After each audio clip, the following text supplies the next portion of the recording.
Pokemon Sword and Shield has now sold over 20 million copies as of December 31st, 2020.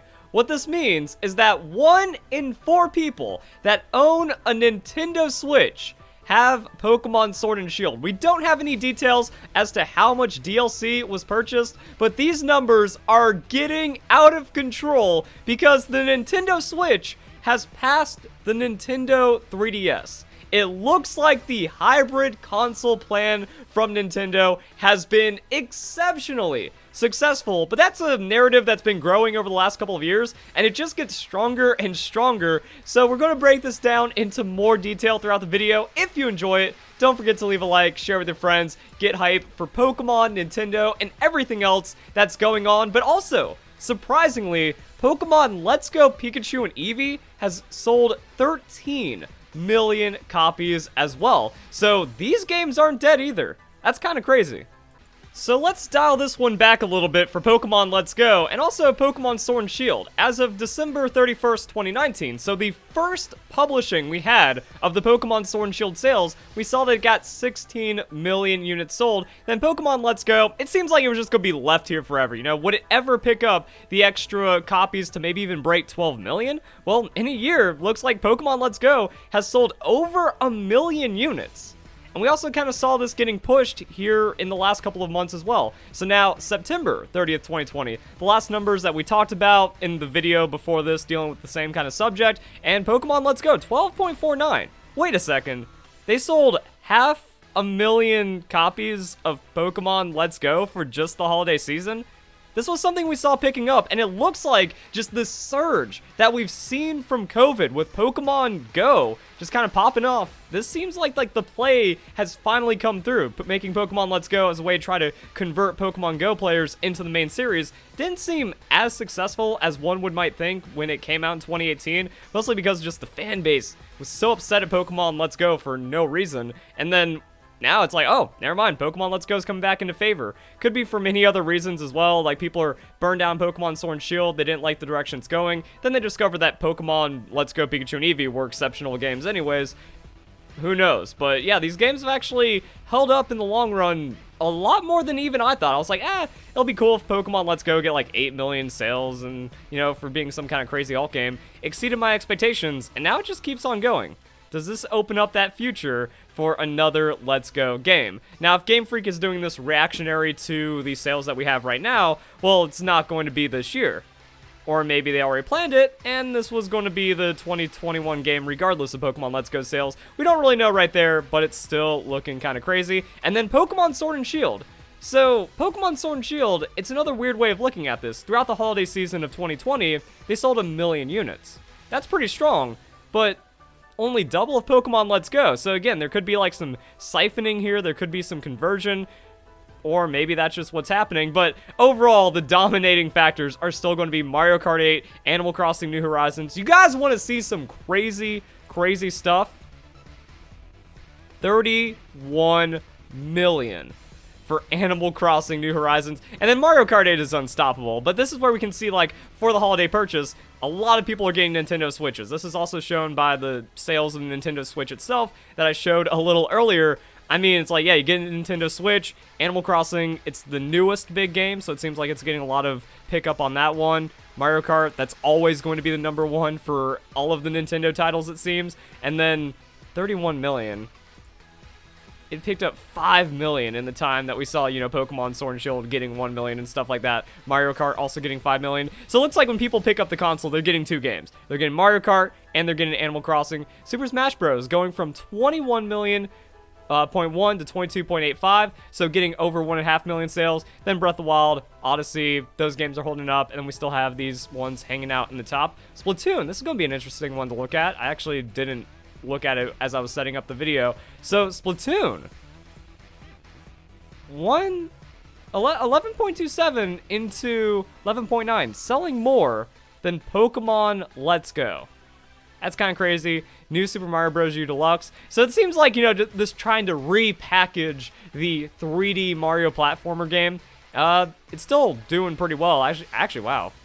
8.3 into 9.82. So a lot of people picking this one up with a new console purchase, but it's also just not like the big game everyone's talking about or everyone's getting. So we can see this is probably a lot of like just family parenting purchases where it's like, oh, we gotta get the Mario Bros game and everyone's talking about the Animal Crossing.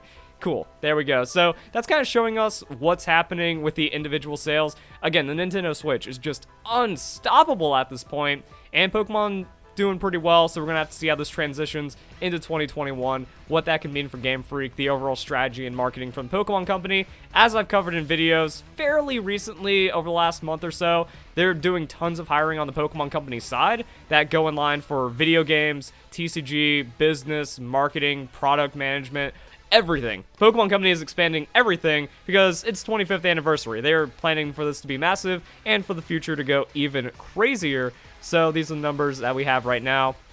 Pretty strong, but then with like the Nintendo Switch just going crazier, could have probably capitalized a bit more, but overall, that's where we stand, and maybe we just see the new Pokemon game catch up to Animal Crossing or be that big game if it's what everyone's looking for. So that's going to be a thing. However, now that Pokemon Sword and Shield has sold over 20 million units, it is in a very exclusive and elite club. Pokemon Red, Green, Blue, 31 million. Pokemon Gold and Silver, 23 million, and that's it.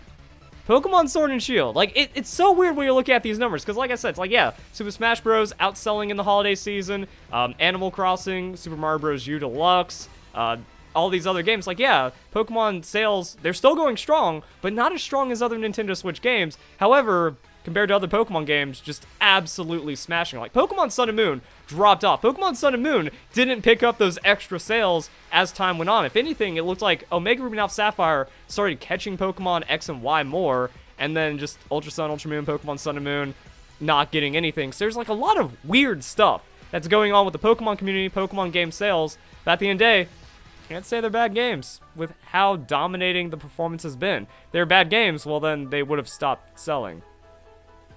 But it looks like people can find the value as to what's going on with those games. And even if you compare Pokemon Let's Go Pikachu and Eevee, different kind of idea for the game, higher price point. But then this price point is competitive with a lot of the other games that we've seen in the franchise. So Pokemon Let's Go sequels still on the table, absolutely. And as we take all this into perspective, shows that Generation 5 is the weakest Pokemon generation. So take that what you want. We saw Pokemon X and Y, Pokemon Sun and Moon being about the same. Generation 6 and 7 doing their own thing. Omega Ruby and Alpha Sapphire way outselling Pokemon Ultra Sun, Ultra Moon. So that part of the generation, like Generation 6 just being stronger, 7 being a lull, Generation 8 being this very strong conflict that we have with the Pokemon community. But overall, Pokemon Sword and Shield just being crazy on those 20 million sales. A lot of people said it was impossible. Haters mad, and probably even more mad because Pokemon Black and White are now just the outliers of being the worst Pokemon games, both sell-wise and also just execution-wise as well. Generation 5 was awful. So it's good to see that Game Freak has recovered very strongly from that. And that's pretty much it on this side of the news. So tell me what you guys think. What do you make of these numbers? Again, it's how you want to look at it. The negative people, the perma-haters right now for Game Freak, the non-fans that just need to go away forever at this point because they can't come up with any valid criticism against Pokemon Let's Go, Game Freak, Pokemon Sword and Shield, or whatever. They're like, well, it's not selling as good, so therefore they're bad, even though still incredibly dominating sales. And then, like I said, 20 million. I called it, and it ended up happening. Let's Go also gaining, you know, a million sales, over 1 million sales in last year. Called that as well.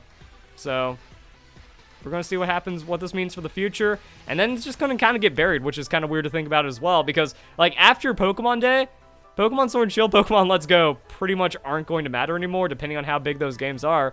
And then now we also get to see how Pokemon Snap sells compared to some of these other games, you know? It's like, where does Pokemon Snap lie in all of this? Is it going to break 10 million? Is it going to beat out Pokemon Let's Go Pikachu and Eevee? Or is it just going to be a spin-off game that does like 10 million and just stays there forever, but still does really respectably? As you can see on this list, we don't have Luigi's Mansion.